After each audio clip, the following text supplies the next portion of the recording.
Greetings, this is Dr. Della, Welch again. We're continuing our lecture on Rand.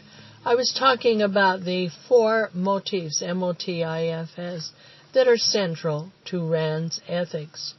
We discussed reason as being the first one.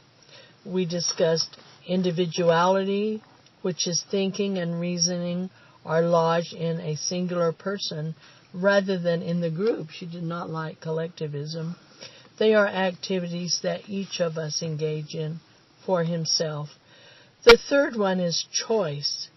Each individual must grapple separately with his own unique circumstances and range of possibilities in the struggle to survive. Number 4 is responsibility. Each of us is ultimately responsible for our own lives, bearing the consequences of our unique choices. There's a statement which she makes in her writing, The Virtue of Selfishness, which says, man must choose his actions, values, and goals by the standard of which is proper to a man in order to achieve, maintain, fulfill, and enjoy the ultimate values that end in itself, which is his own life. So yourself is very important. Many people say, how did Rand come up with the concept of objectivism? Well, she discussed altruism, A-L-T-R-U-I-S-M, and she said Rand understands utilitarianism to say actions benefiting others are good and actions benefiting ourselves are bad. But since we must, of necessity, support and sustain our own lives, altruism is anti-life. So she doesn't like altruism. It is to mislocate our proper center of concern. A man or a woman must be focused on his or her own interests and be the intended beneficiary of his own or her own action because of the objective facts of human existence. And this is how we get the term objectivism.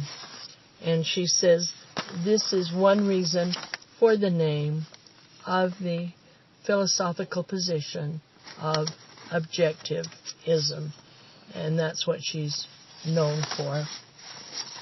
And another thing to remember, a lot of my students, when they write papers, they use the term I a lot. I always say they have I trouble or I trouble.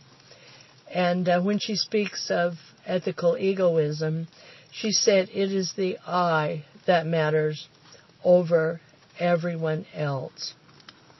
And so I call that I trouble, being all wrapped up in yourself. She said man should freely exchange for the mutual benefit of commerce. She loved capitalism. She said the government should protect people's rights and protect against criminal or foreign invaders. One thing she did not like is collectivism. She said this is the worst possible society based on what she went through in Russia. And she says collectivism is where the individual is subordinate to the group. She said collectivism looks for the common good for everyone. And she wrote a famous book called Anthem, where she discussed this in more detail. But in essence, what selfishness amounts to for Rand is that each individual man should be the sole intended beneficiary of his own thought and action.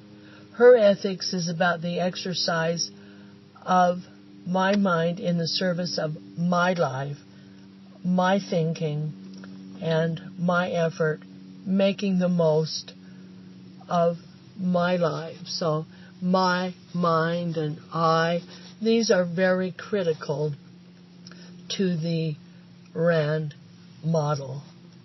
This will be the conclusion of this recording.